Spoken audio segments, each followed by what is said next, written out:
toujours. Je laisse du coup, effectivement, la parole à Michael Bosco pour les pré-rentrées organisées. Merci. Donc là, effectivement, une fois que toute cette phase-là est passée, l'idée c'est de se préparer au mieux à la rentrée. Et donc pour cela, nous avons organisé, donc, par exemple, chaque année, des pré-rentrées, notamment une pré-rentrée en sciences qui aura lieu la semaine du 28 août.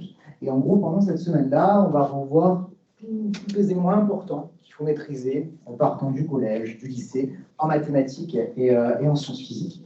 Donc elle est gratuite et c'est à lieu donc, la semaine du 28 août, donc du 28 août au 1er septembre. Donc ça veut dire effectivement, là, ça peut être intéressant pour les étudiants en fonction des spécialités que vous avez choisies, des parcours que vous avez. C'est un rafraîchissement et d'après les retours que j'ai chaque année, ça reste malgré tout assez intéressant. Et si vous candidatez au parcours international, il y a une English Week qui aura lieu sur cette partie-là. Donc il y aura effectivement une semaine de remise à niveau en anglais pour permettre au mieux d'assurer les cours qui auront lieu à plus de 90% en anglais.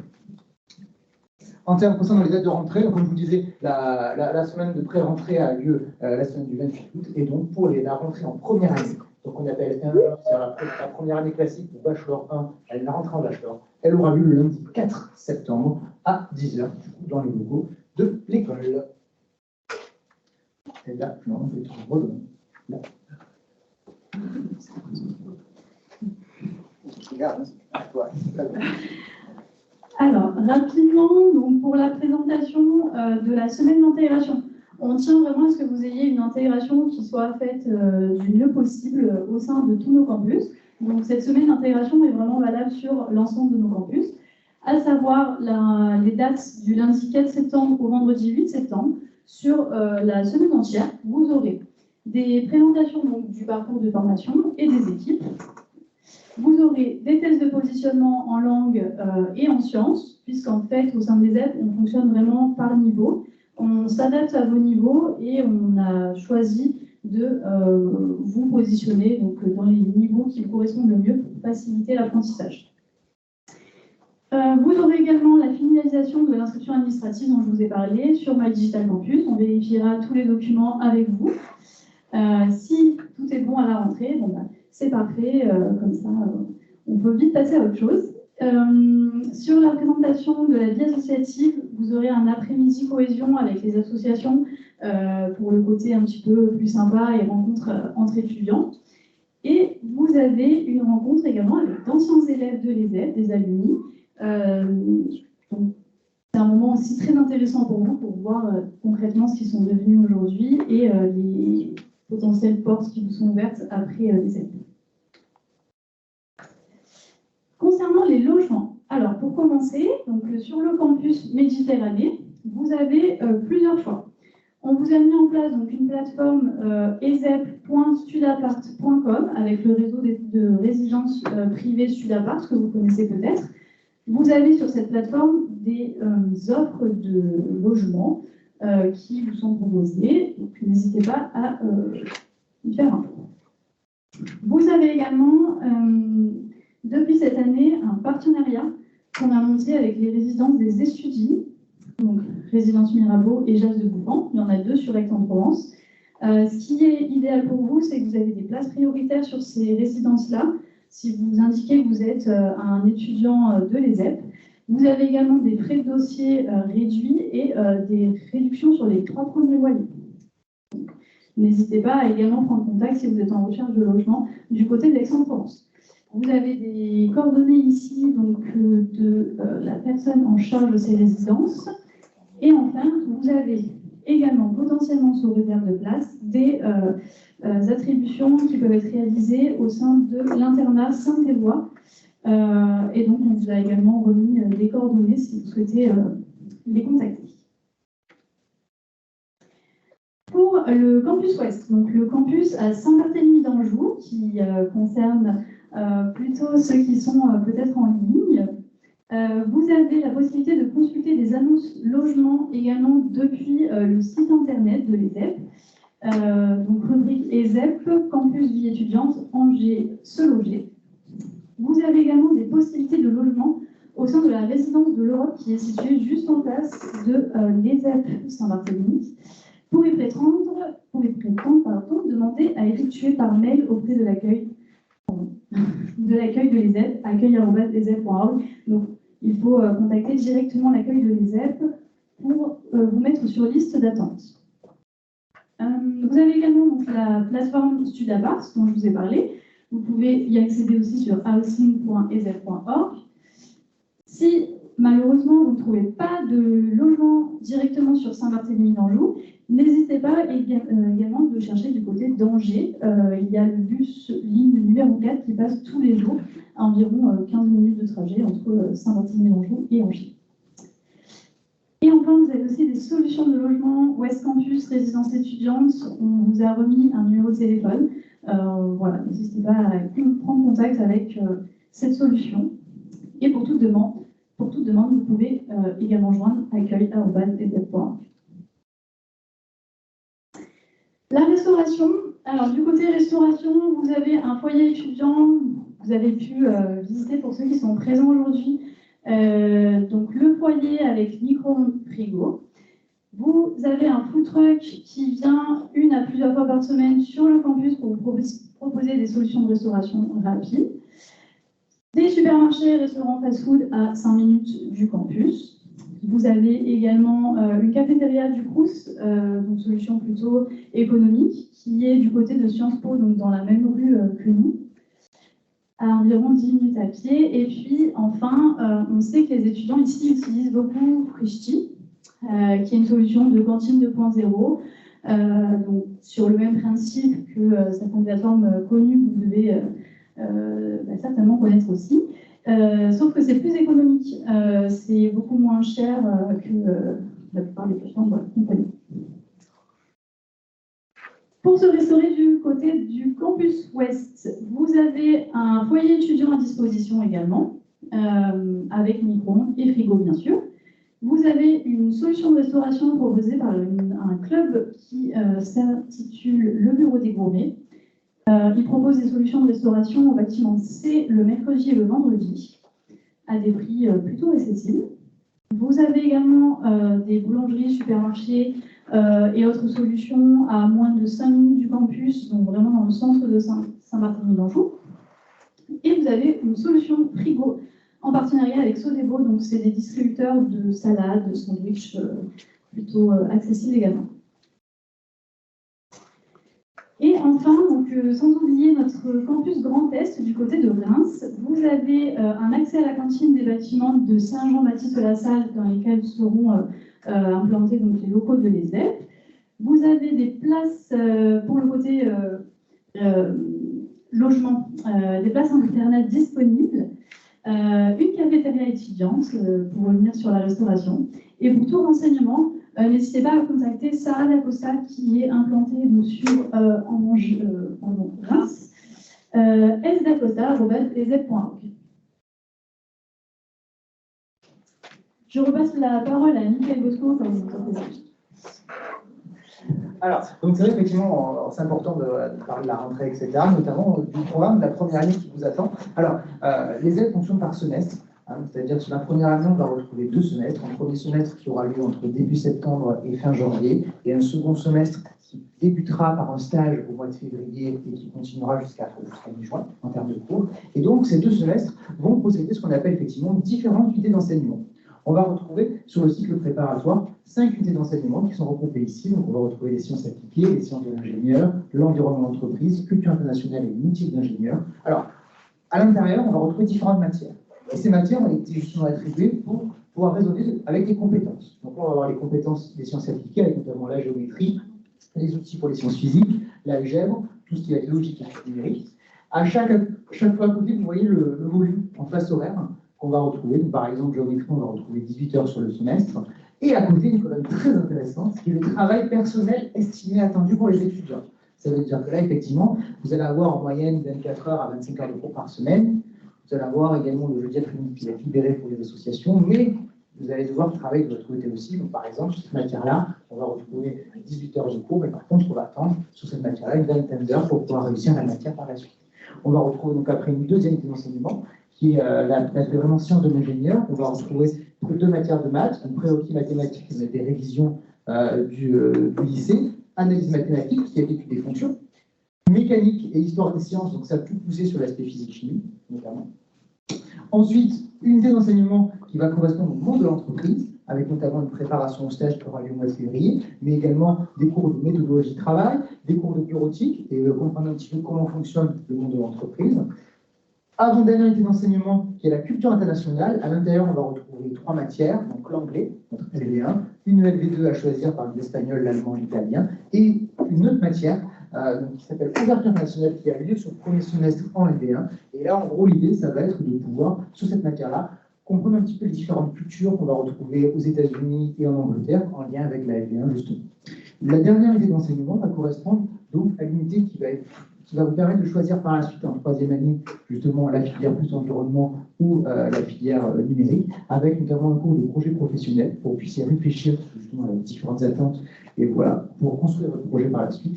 Architecture matérielle, donc comme son nom l'indique, ça va être plus en lien avec le numérique, et gestion des risques environnement, ça va être plus en lien avec la deuxième spécialité. Il faut savoir que sur le premier semestre, ces 2 spécialités-là sont obligatoires pour bien appuyer votre choix, puisque chaque année, on se rend compte qu'en moyenne, 20 à 30% des étudiants changent de choix de spécialité. Alors certains sont bien décidés sur certaines spécialités, mais au cas où, on impose.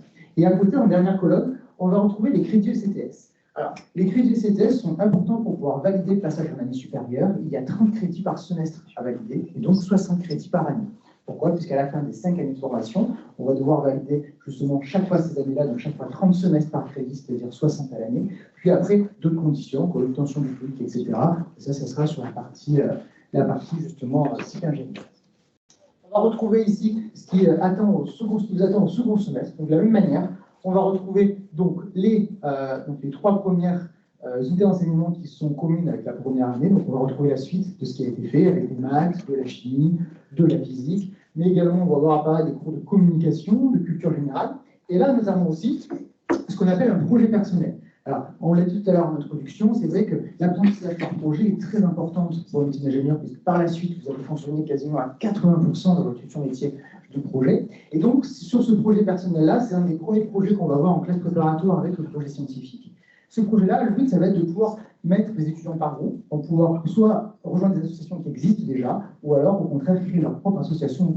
Et donc, il y a un temps qui est consacré avec un enseignant pour pouvoir encadrer cela ici. On va retrouver le stage, dont je vous ai parlé, qui aura lieu sur une période de 4 semaines au mois de février, puis international, donc la suite de ce qui a été fait avant. Et puis après, là, sur cette partie-là, justement, les étudiants vont faire un premier choix, soit suivre le parcours informatique avec ces matières qui sont précisées ici, soit alors suivre le parcours, effectivement, environnement, qualité, etc., avec ces matières précisées-là. Et on va arriver justement après à 30 crédits par la suite. Donc, ça veut dire que sur chaque semestre, il y a 30 crédits à valider. Si jamais vous ne validez pas, ça peut arriver, hein, pas tout le monde valide du premier coup, il y a des périodes de rattrapage qui ont lieu 3 semaines et 4 semaines après chaque semestre pour pouvoir justement retravailler ça. Donc, on a plusieurs accompagnements qui sont proposés avec des séances de soutien, de tutorat pour pouvoir justement vous aider à valider cela par la suite. On va retrouver, alors là, je sais pas ça vient avec. C'est à moi.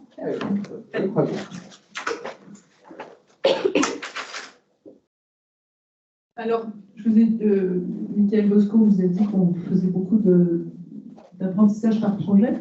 Et là, vous avez par exemple l'exemple de 2 tables rondes qui ont été organisées par des étudiants dans le cadre de projets ActiveSF en particulier. Donc la première table ronde, c'est la table ronde du haut sur la cybersécurité, avec des intervenants très prestigieux de la région sur ce sujet. La gendarmerie nationale sur les questions cyber, l'ANSSI, l'Agence nationale de sécurité des systèmes informatiques, un service du Premier ministre, l'Université d'Aix-Marseille, etc., etc., et l'école de l'air d'espace de Salon-de-Provence, qui était présent aussi, et une autre table ronde que nous avons fait sur la gestion de l'eau en Provence, entre excès et rareté. Donc la filière informatique et la filière GRE. Ça, c'est un exemple d'Aix. À Angers, il y a aussi beaucoup de conférences et de tables rondes qui sont proposées, de symposiums, comme il y avait un gros symposium informatique ces jours-ci. Donc, nous sommes très dynamiques sur ces sujets-là, et l'idée, c'est aussi de se faire connaître et de permettre qu'il y ait des échanges et des débats avec l'extérieur. Là, vous avez un événement qui a eu lieu en début d'année. C'est un marathon entrepreneurial qui a eu lieu avec l'école l'ESCA, dont vous me parliez tout à l'heure, Alain. L'ESCA, qui est une école voisine et avec qui nous a proposé d'intégrer des élèves à ce projet. Et puis, un événement qui a eu lieu à la fois à Aix et à Angers, avec nos étudiants qui sont là ce soir. Ah ben, on les voit même en photo, on les reconnaît. Un challenge d'éco-conception numérique. Donc, l'idée, c'est de construire un site Internet ou une application, etc., qui pèse le moins possible dans un objectif de développement durable, donc avec un code le plus léger possible. J'essaie d'expliquer ça, c'est à peu près pareil. Voilà. Merci. Donc, les étudiants d'Angers et ceux d'Aix-en-Provence travaillaient en même temps toute la nuit. On fait confiance à nos élèves, on leur donne accès au bâtiment toute la nuit, ils ont travaillé, on leur donne de quoi se nourrir et ils bossent. Voilà. D'autres sujets, les visites d'entreprise, très important. Nos étudiants sont très recherchés par les entreprises et donc les entreprises viennent à nous ou nous allons vers elles et nous permettons à nos étudiants d'aller sur des lieux où ils peuvent se projeter pour l'avenir et découvrir de nouveaux métiers. Alors la journée des crises, c'est une journée qui a eu lieu à Angers, que nous mettrons en place à Aix et effectivement également l'année prochaine. C'est une gestion de crise, à la fois ça peut être du risque industriel, du risque environnemental et du risque informatique. Et les élèves travaillent en équipe avec des rôles qui sont dédiés aux journalistes, aux techniciens, aux ingénieurs, etc.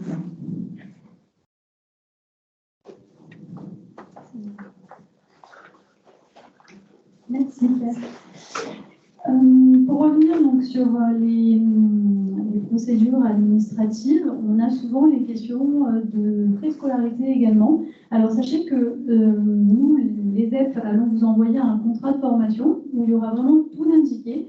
Et notamment donc, pour les préscolarités, en fait c'est un contrat qui vaut pour 2 ans. Donc au bout d'un an, de la même façon, on a des fois la question qui revient, mais vous n'avez pas besoin de re-signer tous les ans un contrat. Le contrat que vous signerez, donc c'est pour le cycle préparatoire les 2 premières années, donc le post-bac ingénieur. Donc les préscolarités sont indiquées sur ce contrat de 2 ans. Il s'élève à 5 050 € par année de formation. Vous avez également des frais annexes à rajouter d'une valeur de 250 €. Ces frais annexes nous servent pour la vie du campus, donc notamment au moment où vous faites des demandes dans le cadre d'associations ou d'autres événements, on peut redistribuer donc, ces sommes-là aux associations. Et les aides financent beaucoup de projets d'étudiants en interne. Donc voilà, vie de campus, vie associative, ressources partagées, etc. Pour toutes les demandes d'aménagement financier, donc de la même façon, nous sur le contrat, on va vous préciser les différentes échéances, les différents montants, parce que de manière globale, vous payez en 5 fois, mais vous pouvez très bien augmenter ce nombre d'échéances, les dates, en contactant donc, notre comptable sur Aix, donc elle est sur Angers, mais elle vaut pour tous les campus, donc n'hésitez pas à prendre ces coordonnées si besoin est. Les dates des vacances scolaires, pour revenir sur peut-être la note qui fait plaisir à tout le monde en fin de présentation. Donc, on a également souvent la question des vacances scolaires. Donc là, on vous les a déjà données si vous voulez les garder en tête et prévoir vos futures vacances peut-être pendant l'année. Info pratique, donc n'hésitez pas à nous recontacter. Donc tout à l'heure, on a pu vous donner des coordonnées des services à mission, mais également, voilà, n'hésitez pas à nous contacter aussi par téléphone, sur les réseaux sociaux, bien entendu, donc Instagram, TikTok, YouTube, Twitter, LinkedIn, Facebook. Vous pouvez nous retrouver et suivre un petit peu nos actualités et on reste en contact quoi qu'il arrive par rapport à ça. Je pense que la présentation touche à sa fin. Bien sûr, on peut continuer ensemble si vous avez des questions, que ce soit en présentiel ou en distanciel. N'hésitez pas à vous poser vos différentes questions. On reste un petit peu ensemble. Vous avez peut-être des Est-ce questions que si vous avez des questions à ça? Ça va. C'est clair. Et peut-être en ligne, est-ce qu'il y a des questions? Est-ce qu'il y aurait des questions en ligne? Pour le moment, il y en a pas. Non. Pas de questions? Vous avez tout compris sur... Parfait. Ce que je vais demander également, c'est peut-être à Charles Hémin et à... Pardon, j'ai oublié votre nom. Benjamin Jean. Benjamin Jean, merci. Et je le savais en plus. L'association C fait pas là, ils sont... Je pense qu'ils vont pas tarder. Ils ont De venir à mes côtés pour se présenter rapidement et surtout vis-à-vis de votre CTF que vous nous avez préparé. Il y a une question. C'est génial. Oui, on vous écoute? Il y a une question? En ligne, Oui, il faut accepter. il faut juste enlever le micro coupé. Non. Oui, on vous écoute? J'avais. Il y a une possibilité d'alterner. Alors oui, bien sûr, il y a une possibilité d'alternance. Vous êtes intéressé plutôt par le campus d'Angers ou d'Aix-en-Provence? Plutôt celui d'Aix-en-Provence. Ok. Alors, sur Aix-en-Provence, nous avons de l'alternance, mais pour le moment, seulement en dernière année, en contrat de professionnalisation, donc sur l'année 5. De l'apprentissage également, mais c'est vrai que... À partir de la... Si c'est pour rentrer en première année, il y a de fortes chances que quand vous serez en troisième année, l'apprentissage existera aussi sur Aix. Mais pour le moment, on est simplement sur la 5e année. Après, ce qu'il est aussi possible de faire, si toutefois, d'ici là, on n'a pas d'alternance, vous pouvez très bien effectuer vos 2 premières années avec Aix-en-Provence, puis candidater pour de l'apprentissage sur Angers et être mobile si ça vous convient comme ça. Est-ce qu'il y a une autre question?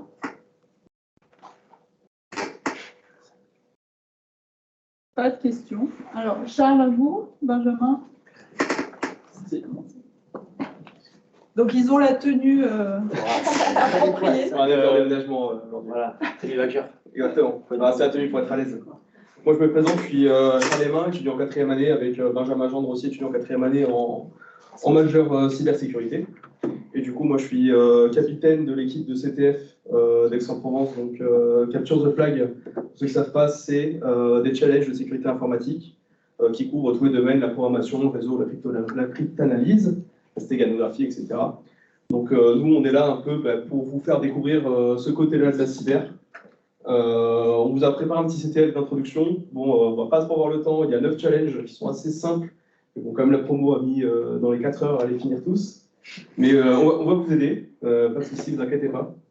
Donc je ne sais pas vers quelle heure on va commencer, vers 19h je pense, on va commencer dès que j'ai fini mon petit speech, on va commencer. Et Charles, est-ce que c'est uniquement accessible aux étudiants qui font de l'informatique? Tous ceux qui veulent tenter, ils peuvent venir tenter. De toute façon, on va être là pour les aider. On va vous donner, même si je suis intéressée par le GRE, je peux... Ouais, vous pouvez venir.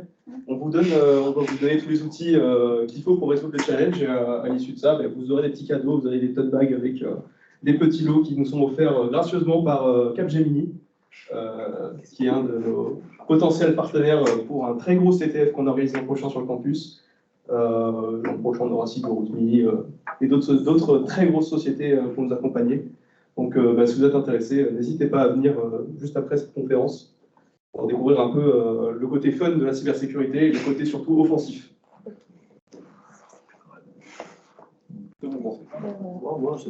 Alors, Clara? Oui? À vous. Si, à vous. Ah, pardon. Ok, il y a des mots. Ah, faut parler au micro. Oui, s'il vous plaît, Charlotte. Donc, venez avec moi. On se met devant la caméra. Ah oui, d'accord. Donc, je vais laisser également Charlotte, une étudiante de première année, se présenter et présenter surtout l'association SAFE. C'est simplement pour introduire peut-être du coup les petits ateliers aussi que vous avez mis en place et on va expliquer à tout le monde ce que vous faites dans votre association SAFE. Ok? Ouais, bien sûr.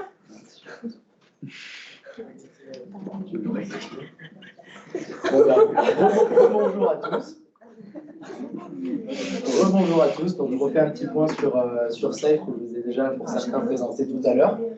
SAFE, c'est l'acronyme de Safety Access for Everyone. L'objectif, c'est d'apprendre les gestes de premier secours aux étudiants de l'école, au personnel, en proposant des petites initiations, des petites formations, d'être présent aussi sur les événements des autres assos, sur des matchs du BDS, sur les soirées organisées par le BDE.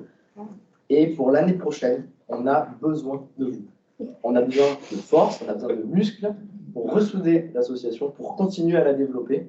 Si vous avez envie, autant dans la communication, dans le secrétariat, tout ce qui vous semble bon, si vous avez des projets en lien avec tout ce qui est secourisme, venez, c'est grande porte ouverte.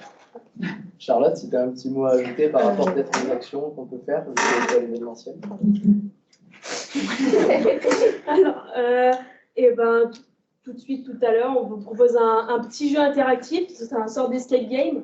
Par contre, c'est sûr qu'on ne va pas commencer à aller dans tous les apps, mais si vous voulez découvrir un petit peu les soins de premier secours, je ne sais pas si quelqu'un a son PSC1 ou quelque chose comme ça, mais vous êtes les bienvenus à assister à notre formation. Entre guillemets. C'est notre premier jeu, donc on attend votre feedback dessus et puis profitez de votre soirée.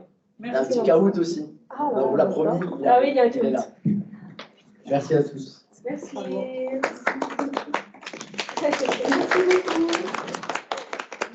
Merci beaucoup à nos étudiants présents ce soir. Merci à vous qui êtes présents ce soir en ligne et en présentiel.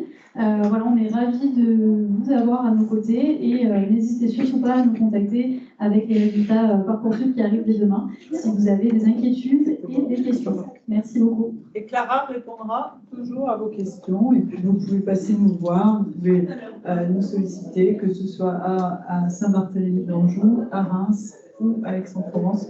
On est là pour répondre à vos questions et on espère vous recevoir bientôt à l'ESEF. Merci pour votre présence ce soir. Je sais que voilà, ce n'était pas forcément facile de venir en fin de journée, etc. On est très content de vous avoir rencontré, puis on reste là pour répondre à toutes vos questions. Et Charles et Benjamin vous attendent pour le CTF. Merci beaucoup. Au revoir. Merci.